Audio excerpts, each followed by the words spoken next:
Sana ganun din. Kunin natin, putulin natin sa harap nila. Pitpitin natin sa harap nila. Diba? Para makita po namin na pantay po talaga yung batas. Na walang kinikilingan, mayaman, mahirap. Kasi po sa batas lang po kami umaasa na kaming mahihirap ay kahit pa paano po makapantay lang din. No?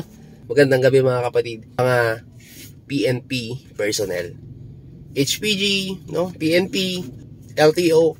Kasi mga sir, sana dumating yung panahon na kung kayang-kaya nyong putulin, kung kayang-kaya nyong baklasin, kung kayang-kaya nyong pitpitin yung open pipe ng isang small CC, gawin nyo rin po sana.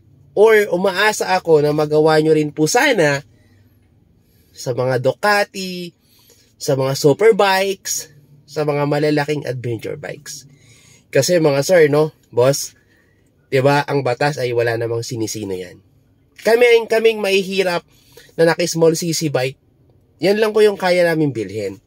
Aminado naman po kami na madaming kamote, madaming sumusuway sa batas na small CC. Aminado naman po. Pero sana sir, maparehas ba? Kasi kung pinipitpit nyo, mga tambucho namin, binabaklas nyo, yung mga sobrang ilaw namin, kitang-kita naman mga sir, na napakadaming adventure bikes, higher CC bikes, sobra-sobra yung ilaw. Diba? Sana mabakbak din natin, tapos mapitpit natin. Tapos yung mga naka-open pipes na big bikes, diba? Sana ganun din. Kunin natin, putulin natin sa harap nila. Pitpitin natin sa harap nila.